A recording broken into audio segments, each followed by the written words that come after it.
There was a couple of Fantasia movies that I wanted to catch that's going on right now, and that's the Montreal Film Festival that comes every year, and you talked about it a couple times, and shout outs to them. Got the cool little Fantasia shirt going. It's cool.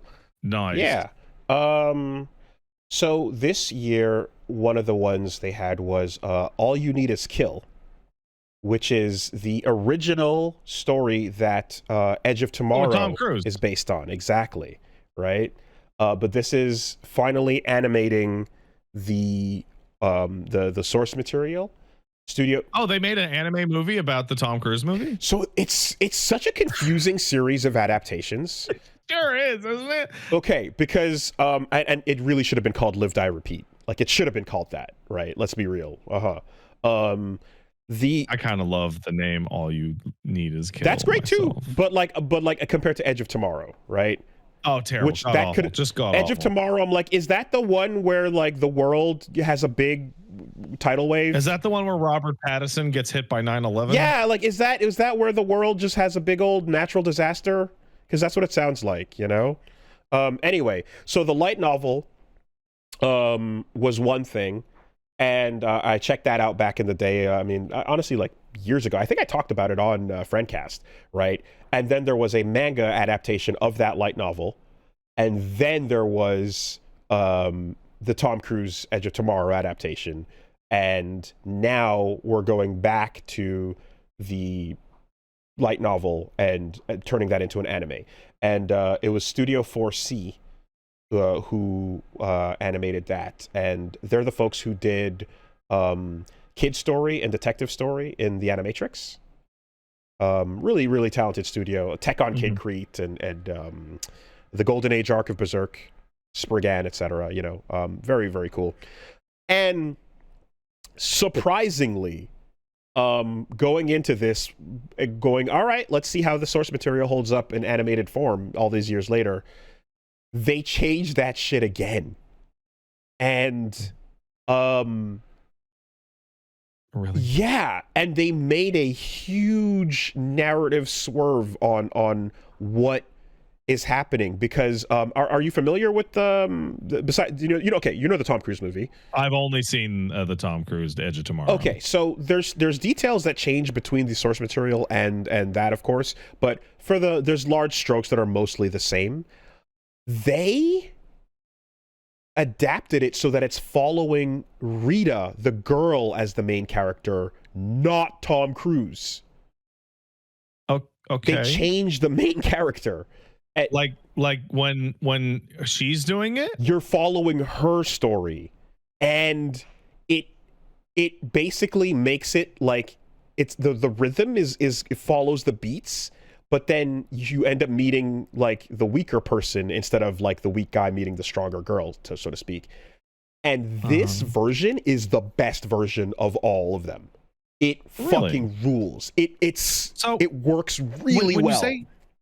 When you say you're following the girl, do you mean like through repeats, or she just has one narratively sequential story? Okay, so in the Tom Cruise movie, and then of course in the original, you're following the guy who is a soldier who's joining up, and he's not a soldier, rather he's like one of the random grunts, and then you're following his respawns as he finds himself stuck in the loop, and then eventually you meet Rita, who's like a badass fighter at that point, with her armor, her red armor, going all in, and she's already, you know, well advanced, and she's on her own path, and then the two of them working together have to make it through and then overcome the whole time loop problem, right, of the invaders. This story, the movie starts on her point of view and stays on her, and she's the main character of the film. Okay. And we're following her story through the whole movie, and he ends up being the supporting character. So this is like New Game Plus Rita side, essentially. Okay. But the events... But it's a sequential narrative. No. That's the thing. The events are occurring are occurring differently from the source material as well, with her in the main character spot. Okay. And it works so well. It's really good. Like at first I was like, why are you changing it? You know, after all this time, we're not adapting it as, and it's like, no, no, no, they didn't, this actually, it really worked out. It gives a bunch of extra perspective to things that, like, I felt were undeveloped in the source material. Something in particular that ends up being really cool here is, like, you know, you get the a big part of what's awesome about the All You Need Is Kill and Edge of Tomorrow and such is, like, the montage of getting stronger and learning how to fight from being somebody that doesn't know what they're doing, and watching her kind of like spec all that, you know, experience into memorizing footsies and you know, Right. details of how to fight.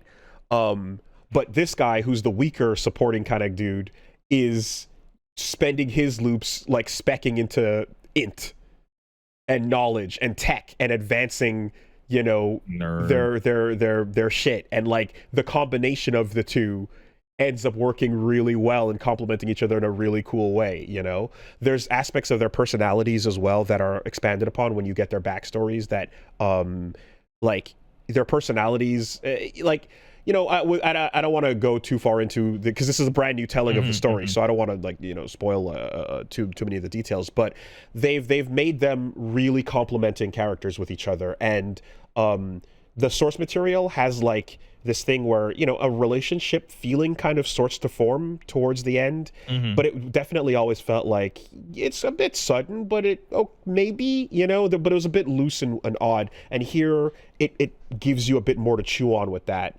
And something about the original as well, when the Tom Cruise movie got rid of it, but the All You Need Is Kill original movie always had this thing where there's an invading alien force that's like a Protoss of sorts that's just not in the situation, that sends in the stuff you see them fighting.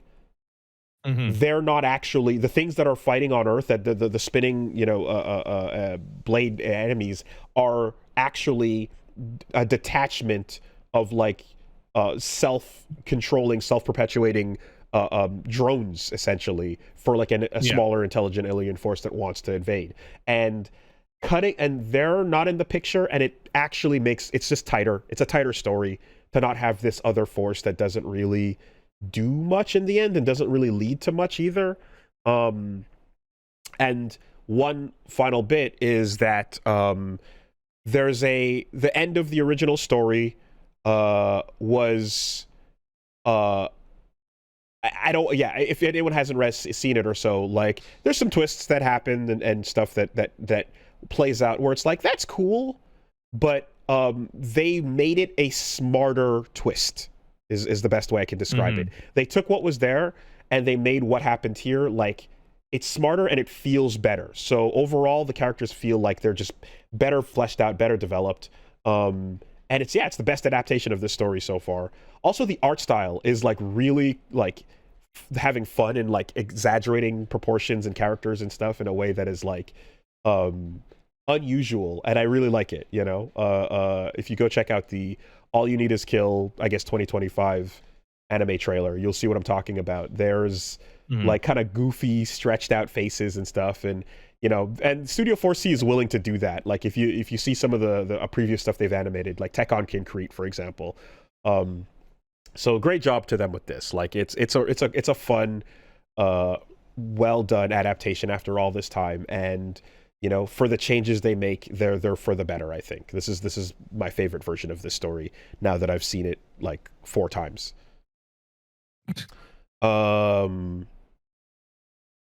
Okay. Can't wait for the 5th adaptation. Yeah.